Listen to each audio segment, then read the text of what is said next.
Look at this room. Blank white walls, harsh shadows, and echoey floors. Moving into a brand new build is exciting, but those first few days usually feel pretty cold and empty. You don't need a massive renovation budget to fix that.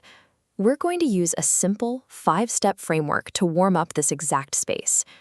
To pull this off, you only need 3 things: a basic set of hand tools, a tiny budget for strategic materials, and most importantly, a little patience.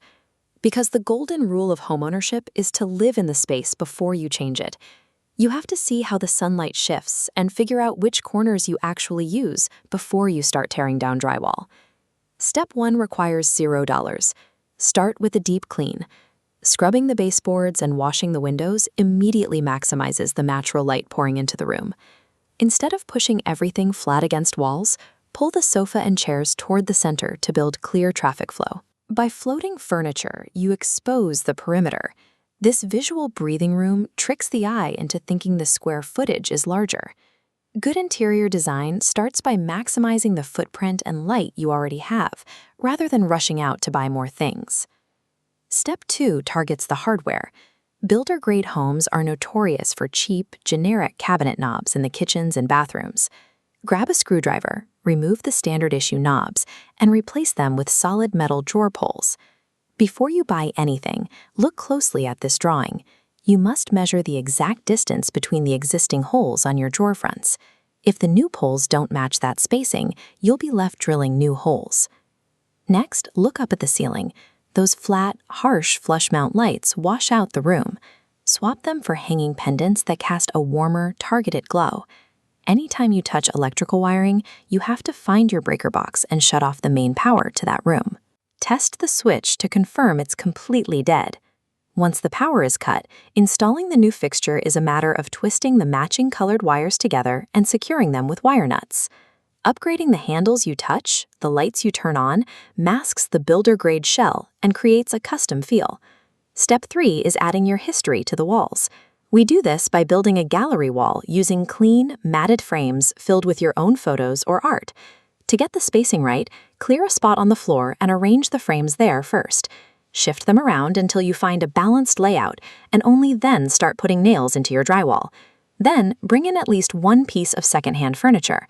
Thrift shops and local marketplaces are excellent sources for solid wood tables or worn leather chairs.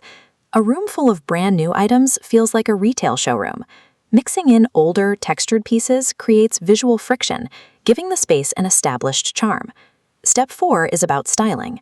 We need to maximize the vertical space on the walls while containing the loose clutter on flat surfaces. A common mistake is mounting the curtain rod directly on the window frame, which makes ceilings look low. Instead, mount the rod near the ceiling line. Long panels that graze the floor draw the eye upward, making the wall feel significantly taller. Down on the coffee table, gather up the loose remotes, coasters, and books. Place them inside a single decorative tray and add a small potted plant to anchor the arrangement. Effective styling relies on controlling where the eye travels. You pull attention up to the ceiling with curtains and contain horizontal messes with simple boundaries. Step 5 takes us outside. The feeling of a home begins before you ever turn the key in the lock. Rolling a thick coat of vibrant, bold paint over a faded builder-grade front door establishes immediate character for the entire exterior. Swap out the rusty mailbox, install clean, modern house numbers, and lay down a fresh doormat. These exterior upgrades set a welcoming tone and signal that the property is cared for before anyone even steps inside. Look at this split screen. On the left is the bare, echoey box we started with.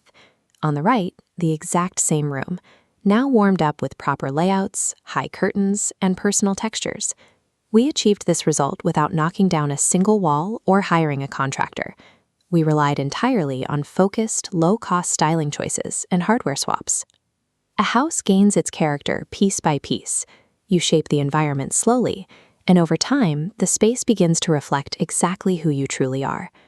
If you're settling into a new place on the South Shore or South Coast, or looking for upgrades that add actual value to your property, reach out to Corcoran at Better Living Real Estate. He's here to help you get there.